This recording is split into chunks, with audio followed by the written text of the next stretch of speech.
জনপ্রিয় হয়েছেন কিনা এটির একমাত্র মাধ্যমই হচ্ছে জাতীয় নির্বাচন অথবা যে কোনো নির্বাচন। এবং আমরা মনে করি একটি রাজনৈতিক দল এবং একটি জনগণের সাথে সেতু বন্ধন হচ্ছে একটি নির্বাচন। নির্বাচন ব্যতীত কোনোভাবে কোনো মাপকাঠি নেই যে আপনি সব থেকে জনপ্রিয়, আপনি সব থেকে কম জনপ্রিয়। আমরা একটি কথা প্রায় বলে থাকি যে আমাদের দলের চেয়ারপারসন দেশনেত্রী বেগম খালেদা জিয়া বাংলাদেশের সব থেকে জনপ্রিয় রাজনীতিবিদ, এটি আমরা বলে থাকি। তার বিপরীতে আমরা যে যুক্তিগুলো দিয়ে থাকি সেটি হচ্ছে বাংলাদেশে সংসদ নির্বাচনে আমার দলের চেয়ারপারসন দেশনেত্রী বেগম খালেদা জিয়া যতবার নির্বাচন করেছেন ঠিক ততবারই তিনি লক্ষ লক্ষ ভোটে বিজয় হয়েছেন।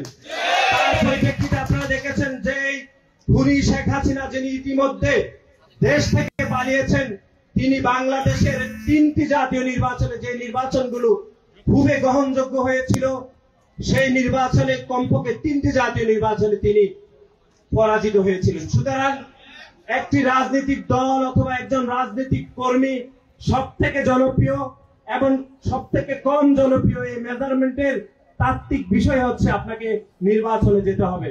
এবং একটি রাজনৈতিক দল এবং জনগণের মধ্যে নির্বাচন হচ্ছে সেতু বন্ধনের একমাত্র মাধ্যম। সুতরাং নতুন যে রাজনৈতিক দল গঠিত হয়েছে তাদেরকে আমরা অনুরোধ করব, মিডিয়াতে এরকম বক্তব্য দিয়ে বাংলাদেশের মানুষকে বিভ্রান্ত করবেন না। বিশেষ করে নাসিরউদ্দিন পাটোয়ারিকে আমরা বলবো, দয়া করে আপনি আপনার জন্মস্থান চাঁদপুরে গিয়ে আমাদেরকে 2-1টি সমাবেশ করে দেখান, তারপরে আমরা বলতে পারবো যে বাংলাদেশে আপনি আপনার আসনটি পাবেন নাকি 300 আসন পাবেন, সেটি জনগণ আসলে বিচার বিশ্লেষণ করবেন। আমরা তো এখনো পর্যন্ত নতুন যে রাজনৈতিক দল গঠিত হয়েছে তারা ঢাকার বাইরে একটিও জনসভা করেছেন কিনা, যে জনসভাতে অন্তত আমাদের তিতিবির কলেজের আজকের জনসভাতে যত নেতাকর্মী উপস্থিত হয়েছে আমরা কিন্তু গণমাধ্যমে দেখিনি।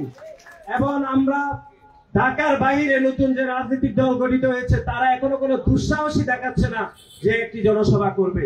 সুতরাং এরকম একটি রাজনৈতিক দল কিভাবে জনগণকে বিভ্রান্ত করতে, তারা কিভাবে বলে যে আগামী সংসদ নির্বাচনে তারা 300 আসন পাবেন, এটি আমরা কোনোভাবে, এটি আমাদের বোধগম্যে আসে না।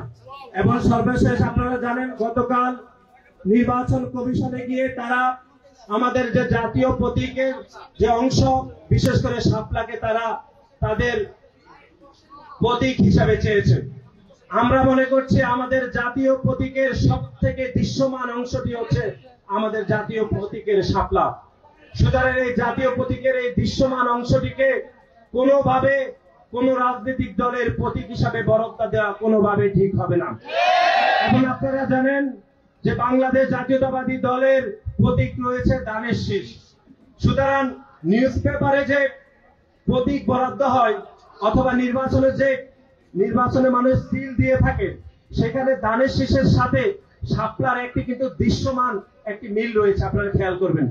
সুতরাং গ্রামের খেটে খাওয়া মানুষ যারা অনেকে হয়তো পড়তে পারেন না, পড়তে সক্ষম নয়, তাদের পক্ষে ধানের শীষের প্রতীক এবং শাপলা প্রতীকের ব্যবধান করা অনেক বেশি কষ্টকর হয়ে যাবে, অনেক বেশি কনফিউজিং হবে।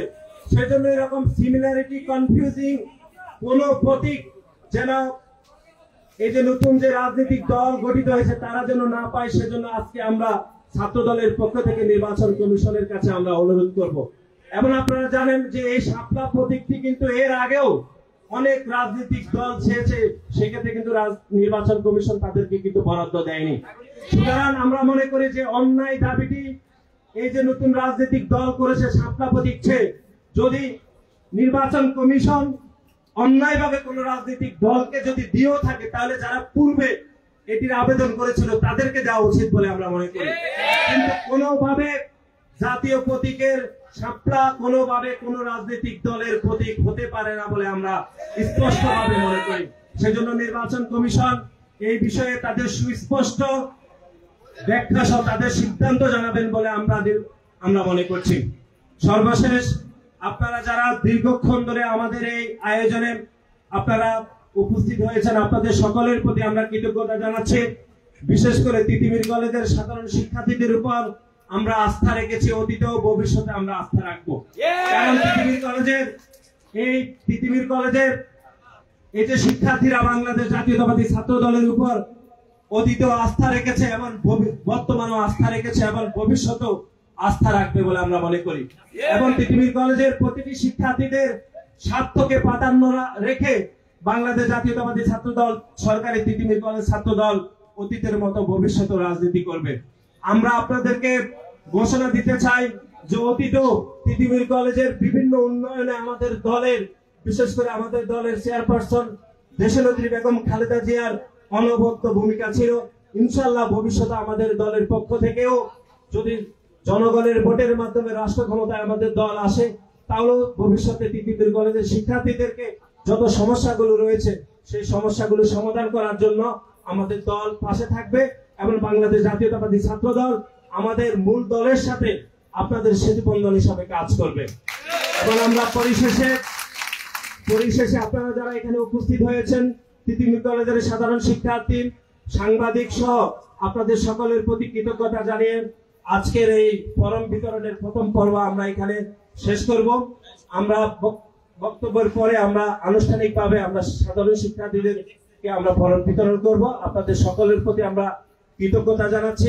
ধন্যবাদ।